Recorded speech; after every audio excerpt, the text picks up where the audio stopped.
দর্শক, ক্রাইম ওয়াচে আপনাদের প্রত্যেককে স্বাগত জানাচ্ছি। আমি শফিক শাহিন। আশা করি যে যেখানে আছেন ভালো আছেন, নিরাপদে আছেন। যারে নারী হাতে তারে মারি ভাতে, এমন প্রবাদ বাক্য নির্মম বাস্তবতা হিসেবে ধরা দিচ্ছে ঢাকার আশপাশের মানুষদের কাছে। শত বছরের বাড়িঘর, জমি জিরাত, পুকুর, জলাশয়, কবরস্থান, ধর্মীয় প্রতিষ্ঠান বালুতে তলিয়ে যাচ্ছে। যারা জমি দিতে চায় না, রাতের আধারে তাদের বাড়ির চারপাশে বালু ফেলে জিম্মি করা হচ্ছে। এই অবস্থায় ভুক্তভোগী মানুষের প্রশ্ন, তবে কি ভাতের পরিবর্তে বালু খেয়ে বাঁচব? এমন ভূমিদস্যুদের পাকড়াও করার দায়িত্ব যেখানে আইনশৃঙ্খলা রক্ষাকারী বাহিনীর, সেখানে সেই বাহিনীরই কোনো কর্মকর্তা খোদ ভূমিদস্যুর ভূমিকায়। তাহলে সাধারণ মানুষ যাবে কোথায়? ভুক্তভোগী মানুষের করুণ আর্তনাদের সেই গল্পই তুলে ধরছে ক্রাইম ওয়াচ টিম।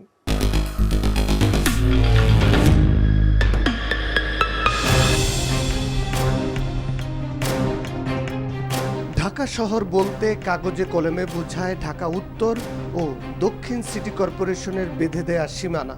তবে রাজধানী ঢাকার ব্যাপ্তি ও সীমানা যে অসীম হয়ে যাচ্ছে তা এই ঢাকার চারপাশে একটু কান পাতলেই শোনা যায়।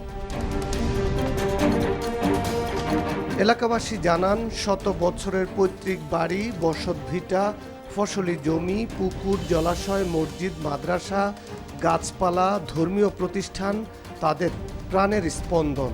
এখানেই তাদের বেড়ে ওঠা, পারিবারিক ও সামাজিক বন্ধনে আবদ্ধ তাদের জীবন। ছায়া সুনিবিড় মেঠো পথে হঠাৎই কালো ছায়া হয়ে আসে আবাসন কোম্পানির নামে ভূমিদস্যুরা, যাদেরকে তারা চেনেন কোম্পানি হিসেবে। এলাকাবাসী জানান, কোম্পানির লোকজনকে পথ দেখিয়ে নিয়ে এসেছেন তাদেরই গ্রামের লোভী কিছু মানুষ।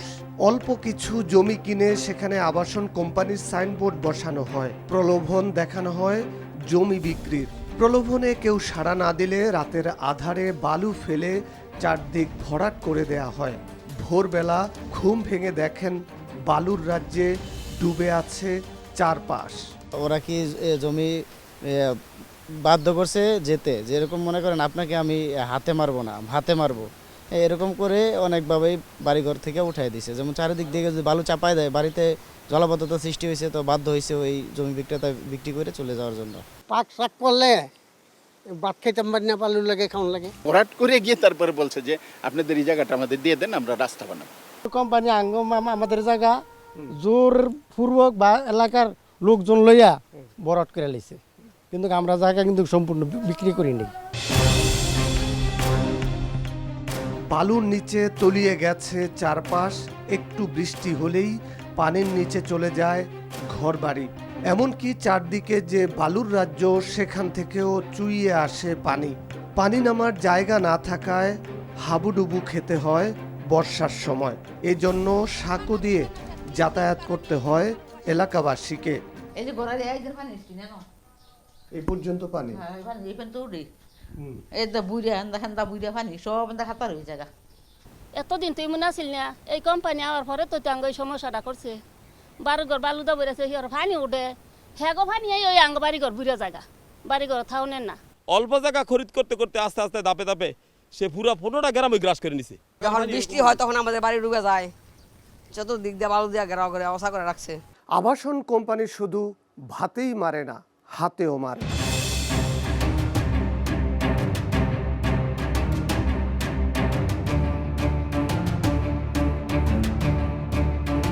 কেউ পথের কাটা হলে তাকে সরাতে মামলা হামলার পথ বেছে নেয় আবাসন কোম্পানি খ্যাত ভূমিদস্যুরা। ঢাকার চারপাশে যত দূর চোখ যায় শুধু আবাসন কোম্পানির হানা। তাদের নির্ধারিত সীমানা প্রাচীরের বাইরেও অনেকে ঘরবাড়ি তৈরি করতে পারছেন না। সামর্থ্য থাকা সত্ত্বেও নিজের জমিতে ঘর নির্মাণ করতে না পারার অভিযোগ এলাকাবাসীর। তাদের দাবি, আবাসন কোম্পানির সীমানা প্রাচীরের বাইরে পর্যাপ্ত জায়গা রেখে বাড়ি নির্মাণ করতে চাইলেও বাধার কারণে নির্মাণ করা যায়নি। আমার ওইখানে একটা ঘর আছিল, বুঝছেন, বালুদা বরট করে রেখে অনেক নিচে বেড়ে আছে পানির উপরে, তখন এটা চাইছিলাম ভাইঙ্গা উপরে তুলতাম, আবার এই কোম্পানির লোক ঢোকাইয়া এটা করতে দেয়নি। আপনার অধ্যক্ষ আমার নিজের টাকা। 2021 সালে আমি এই বিল্ডিংটা দৌড়ছিলাম, সন্ত্রাস বাহিনী আইয়া আমার এই বিল্ডিংটা দিল না করতে। তোর আমি তো কোম্পানিতে টাকাও নেই নাই, বেশিও নাই, এই বেড়া দিছে, বেড়ার বাইরেও তো আমি তো ভিতরেও না, তবে কেন আপনারা আমার বাধা দিবেন? কিছুই করতে পারি না আমরা, আগেই হুমকি দেওয়া শুরু করে। স্যার আমার মেয়ে আছে তো, এনতে মেয়ে বিয়ে দিতে পারতাছি না। আমনে তোর মেয়ে বিয়ে দিয়ে আসছে, আমরা মেয়ে বিয়ে ভালো গণ নইলে ভালো জায়গা দিতে পারা যায় না। আমনের একটু থাকলে আর একটু হইব, আমরা কি অসহায় হয়ে বেড়ে গেছি। ক্রাইম ওয়াচ টিমকে কাছে পেয়ে ক্ষোভের কথা জানান এলাকাবাসী। এমনকি ভয়ে আবাসন কোম্পানির নামও মুখে আনতে চান না নির্যাতনের শিকার মানুষজন। এলাকাবাসী জানান ব্যক্তি মালিকানাধীন জমি, এমনকি খাস জমিও বালু দিয়ে ভরাট করে ফেলছে ভূমিদস্যুরা।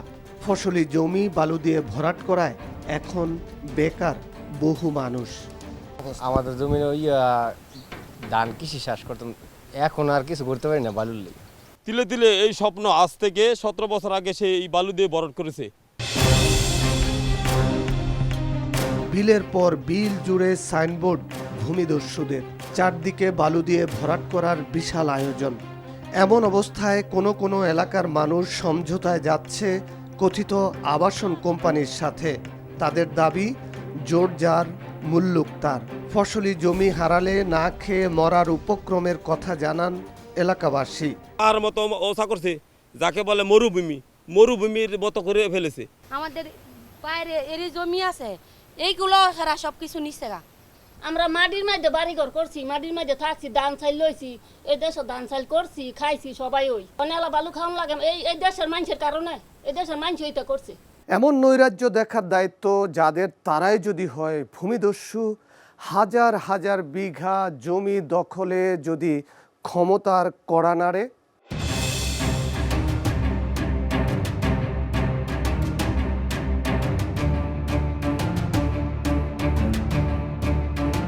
দর্শক, তুলে ধরব দুই পুলিশ কর্মকর্তার ভূমিদস্যুতার চিত্র, কিভাবে তারা আবাসন কোম্পানি এবং রিসোর্টের মালিক বনে গেলেন। এমনিতেই আবাসন কোম্পানিগুলোর বিরুদ্ধে নানা অভিযোগ মানুষের, কিন্তু সেই আবাসন কোম্পানির গায়ে যদি পুলিশ কথাটি লেখা থাকে, তাহলে কি আর তাকে পেছনে ফিরে তাকাতে হয়? বলছিলাম পুলিশ হাউজিং সোসাইটি এবং এর কর্ণধার মোজাম্মেল হোসেনের কথা। পুলিশ শব্দটিকে ব্যবহার করে এই মোজাম্মেল কিভাবে হাজার বিঘা জমি হাতিয়ে নিয়েছেন, আসুন দেখি সেই গল্পে যাই।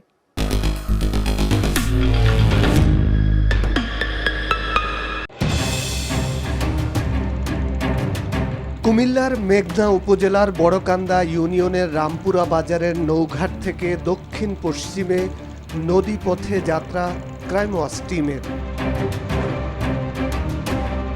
প্রায় 2 কিলোমিটার পথ পাড়ি দিয়ে আমাদের নজরে আসে নদীর বুক চিরে বিশাল এলাকা।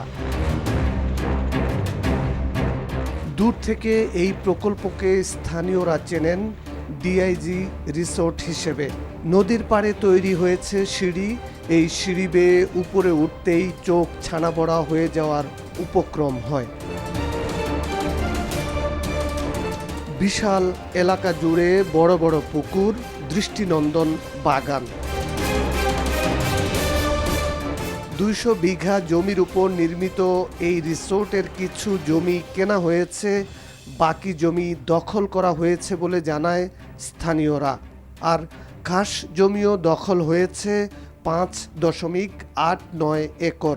তবে এই রিসোর্ট সম্পর্কে প্রকাশ্যে কথা বলতেও ভয় স্থানীয়দের। আছে সব এলাকাতে কিনছি, সরকারি কিছু খাত জমি আছে, এটি মানে দখলে নিজেরা হাতে আনছে, এই তো সমস্যা। গ্রামের মানুষের ওনার টাকা দিয়া পয়সা দিয়া যেভাবে নিছে। পুলিশের ডিআইজি ওনার একটা রিসোর্টের কথা আমরা জেনেছি। এখানে আমাদের জেলা প্রশাসনের মালিকানাধীন সরকারের খাস খতিয়ানভুক্ত কিছু জায়গা রয়েছে বলে আমরা জেনেছি এবং এটা উচ্ছেদের জন্য আমরা নোটিশ দিয়েছি আমাদের। এই ডিআইজির সম্পদের সন্ধানে ক্রাইম ওয়াচ টিম এবার সিলেটের পাহাড়ি এলাকায়। সুনামগঞ্জ সদরের রঙাচর ইউনিয়নের চিনাউড়া গ্রামের বিশাল এলাকার মালিক সেই অতিরিক্ত ডিআইজি। বাংলাদেশ ভারত সীমান্তবর্তী এই এলাকায় উত্তরকান্দি গাঁও মৌজার এই পাহাড়ি টিলার মালিক হিসেবে আনন্দ পুলিশ পরিবার কল্যাণ বহুমুখী সমবায় সমিতি নামে সাইনবোর্ড রয়েছে। তবে এলাকাবাসী এটিকে ডিআইজি টিলা হিসেবেই চেনেন। জায়গা কিনছেন এককার দখল করছেন চারিকার, যদি কোনো মামলা মোকদ্দমা যায় মানুষের দখল হয় ডিআইজি সাহেব, বড় মন্ত্রী সাহেব, অমুক সাহেব, তো সাহেবের দ্বারা গেলে কোনো খানি নেই আমরা গরিব নিরীহ মানুষের। এই ধরনের কইরা জুলুম অত্যাচার করে নিয়েছেন। প্রায় 65 বিঘার মতো জায়গা ওনার আছে। একজন ডিআইজি এত টাকা কিভাবে পেলেন?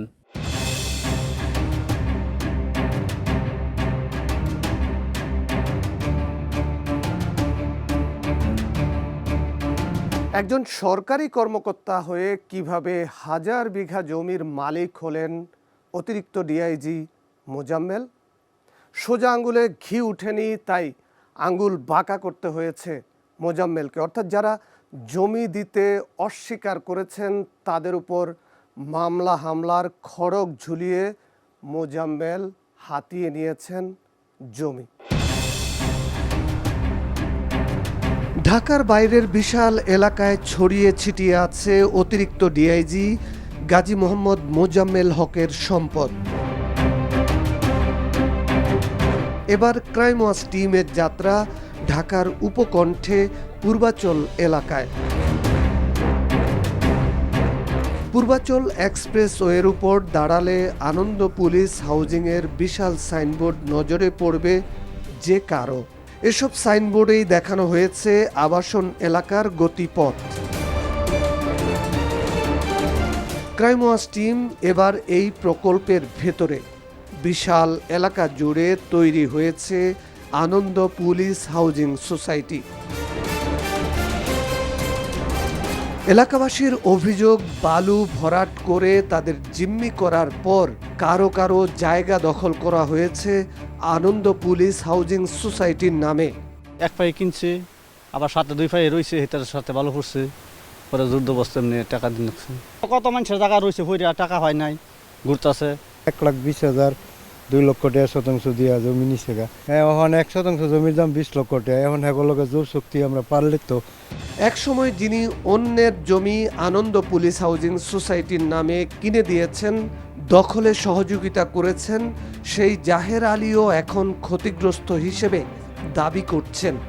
তিনি বলছেন জমি লিখে না দেয়ায় ডিবি পুলিশ দিয়ে তাকে তুলে নেওয়া হয়েছে।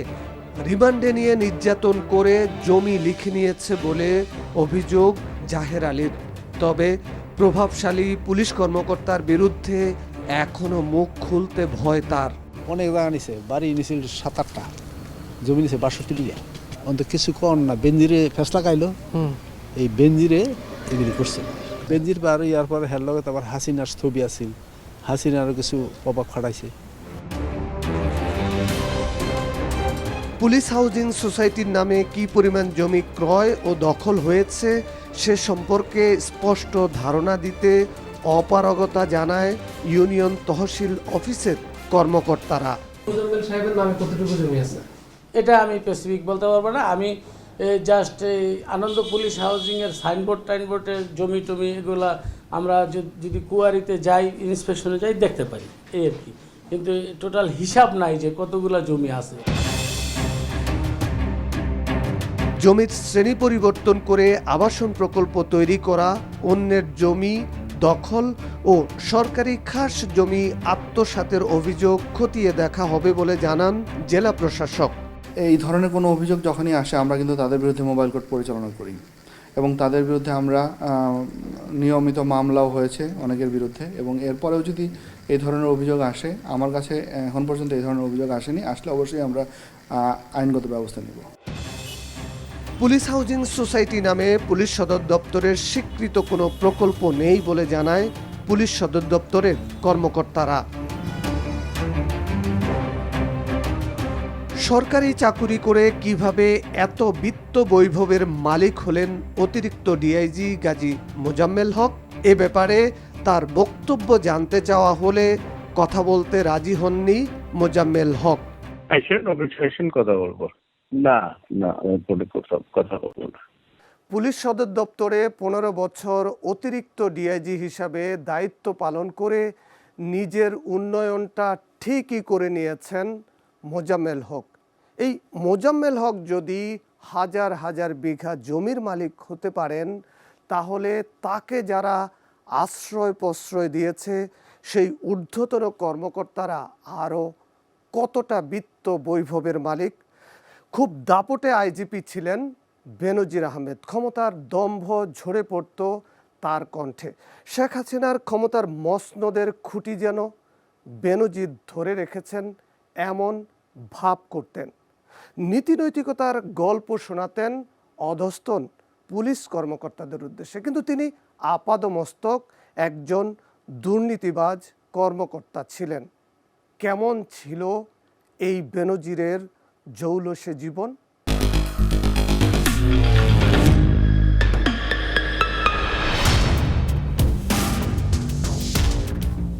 হাউজিং সোসাইটির নামের সাথে পুলিশ শব্দটি জুড়ে দিলেও এতদিন কেউ প্রতিবাদ বা প্রতিকার করেনি, কারণ এই প্রকল্পে পুলিশের ঊর্ধ্বতন কর্মকর্তাদেরও রয়েছে প্লট। যেমন সাবেক আইজিপি বেনজির আহমেদকেও প্লট দিয়ে তুষ্ট করা হয়েছে এখানে। অতিরিক্ত ডিআইজি হয়ে যদি এত বিশাল সম্পদের আয়োজন করতে পারেন মোজাম্মেল, তাহলে তাকে যারা আশ্রয় প্রশ্রয় দিয়েছে তাদের সম্পদের বহরটা কেমন? সেই সম্পদের খোঁজে গোপালগঞ্জে ক্রাইম ওয়াচ টিম। এই জেলার নিভৃত পল্লী বৈরাগী টোলায় বিপুল পরিমাণ ফসলি জমি আর বসত ভিটায় চোখ পড়ে বেনজির আহমেদের। গোপালগঞ্জ থেকে এই বৈরাগী টোলার দূরত্ব 30 কিলোমিটার। র্যাবের মহাপরিচালক থাকাকালীন সময়ে ধীরে ধীরে গ্রাস করতে থাকেন একের পর এক বসত ভিটা, ক্ষেত আর পুকুর। বালি ফেলে 621 বিঘা জমির উপর সাভানা ইকো রিসোর্ট ও ন্যাচারাল পার্ক গড়ে তোলেন বেনজির। সংখ্যালঘু বোল সম্প্রদায়ের জমি দখল করে ক্ষমতার অপব্যবহারের মাধ্যমে সম্পদের পাহাড় গড়ে তোলার এক অনন্য নজির বেনজির আহমেদের। 2020 সালে আরও প্রভাবশালী বেনজির। তখন তিনি পুলিশের মহাপরিদর্শক। হিন্দু সম্প্রদায়ের ঘরবাড়ি, ফসলি জমি সবকিছু নামমাত্র মূল্যে কিনে নেন বেনজির। নিজেদের ফসলি জমি, ঘরবাড়ি হারিয়ে নিঃস্ব বোল সম্প্রদায়ের লোকজন।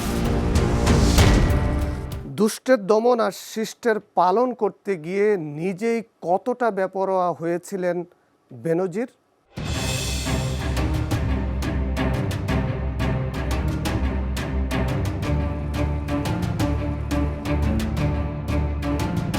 জমি দখল করতে গিয়ে নিজের নামের মতোই বেনজির স্থাপন করেছিলেন পুলিশের সাবেক IG Benazir. Savanna eco resort and natural পার্কে এখন ক্রোকের নোটিশ ঝুলছে। 621 বিঘার ভেতরে কি কি আছে তা আমরা দেখতে চাই। ভেতরে একটি বড় শিশু পার্ক, শিশুদের জন্য সব ধরনের আধুনিক রাইডের ব্যবস্থাও আছে। আধুনিক ন্যাচারাল পার্কের মিশ্রণ এটি। 20টির বেশি পুকুর এই পার্কে। এই পুকুরগুলোতে মাছ চাষ করে লাখ লাখ টাকা আয় করতেন বেনজির। পাশেই রয়েছে 14টি কটেজ। বিনোদন কেন্দ্র হিসেবে গড়ে তুলতে এত দুর্গম এলাকায়ও সব ধরনের পয়ঃনিষ্কাশন, পানি, বিদ্যুৎ আর পরিষেবা বেনজির স্থাপন করেছিলেন। কখনোই সরকারি কর বা ভ্যাট দিত না সাভানা ইকো রিসোর্ট, যার হাতে নাতে প্রমাণ পায় জাতীয় রাজস্ব বোর্ডের সেন্ট্রাল ইন্টেলিজেন্স সেল সিআইসি। 2 ঘন্টারও বেশি সময় ধরে চলা অভিযানে এসে নথিপত্র তন্ন তন্ন করে খোঁজেন কর্মকর্তারা। ঘুরে দেখেন প্রতিটি স্থাপনা। এসব স্থাপনা এবং রাজস্ব বিভাগকে দেয়া তথ্যের হিসাবে গড়মিল পান তারা। সব মিলিয়ে লাখ লাখ টাকা সরকারি কর ফাঁকির প্রমাণ পাওয়া গেছে বলে জানান কর্মকর্তারা। আমরা দেখেছি যে কি পরিমাণ তথ্য আয়কর নথিতে দেখানো হয়েছে, কি পরিমাণ তথ্য দেখানো হয়নি, সেই তথ্যটুকুই আমরা এখানে ভেরিফাই করেছি এবং যেটুকু আমাদের ডকুমেন্ট হস্তগত হয়েছে বা ইনফরমেশন, সেটুকুর ভিত্তিতেই বলা যায় যে যথেষ্ট পরিমাণ বিশাল অঙ্কেরই কর ফাঁকির তথ্য আছে। প্রয়োজন বোধ করি আমরা মামলার দিকে যেতে পারবো। তবে এখন আমাদের মূল উদ্দেশ্য হচ্ছে কর ফাঁকিটা স্ট্যাবলিশ করা এবং সেটার জন্য যথেষ্ট পরিমাণ এলিমেন্ট আমাদের হাতে আছে ইতোমধ্যে। ক্ষমতার অপব্যবহার করে অসৎ উপায়ে পুলিশ কর্মকর্তারা বিপুল সম্পদের মালিক হয়েছে বলে মনে করে টিআইবি। সংস্থাটির নির্বাহী পরিচালক বলছেন, সরকারি চাকুরি করে স্বাভাবিক উপায়ে হাজার কোটি টাকার বিত্ত বৈভবের মালিক হওয়া অসম্ভব। অবৈধ অর্থ উপার্জনটা একটা রোল মডেলের মতো হয়ে গেছে। প্রাক্তন আইজি যেটা করেছেন, বেনজির প্রাক্তন আইজি দেশের বাইরে চলে গেছে, তার মানে এই নয় যে তার বিচার হবে না। তার দেশের পৃথিবীর যে কোনো দেশেই থাকুক না কেন, যে কোনো স্থানেই থাকুক না কেন, বিচারের প্রক্রিয়া সম্পন্ন করার অংশ হিসাবে কিন্তু আন্তর্জাতিক সহায়তার মাধ্যমে তাদেরকে ফিরে আনা, তাদের পাচারকৃত অর্থ সহ ফিরে আনা এবং রাষ্ট্রীয় কোষাগারে সেগুলোকে জমা দেওয়ার ব্যবস্থা করা এবং তাদেরকে বিচারের মুখোমুখি করার সেই এখতিয়ারও আছে, সম্ভাবনা আছে। দর্শক, বেআইনি কর্মকাণ্ডকেই আইনি রূপ দিতে চেয়েছিল এই অসাধু কর্মকর্তারা। দেরিতে হলেও আইনের হাত তাদেরকে স্পর্শ করতে পারছে। তাই অপরাধ বন্ধে সতর্ক থাকুন, সতর্ক রাখুন। অপরাধের তথ্য দিন। আপনার পরিচয় গোপন রেখে ক্রাইম ওয়াচ টিম হাজির হবে আপনার দেখানো পথে। মুখোশ খুলব অপরাধীদের। আমাদের সাথে যোগাযোগের ঠিকানা প্রযোজক ক্রাইম ওয়াচ, এনটিভি, বিএসসি ভবন 102, কাজী নজরুল ইসলাম এভিনিউ, কারওয়ান বাজার, ঢাকা 1215। আমাদের ইমেইল করতে পারেন crimewatch@ntvbd.com। এই ঠিকানায় ফেসবুকে আমাদের পাবেন facebook.com/crimewatch@ntv।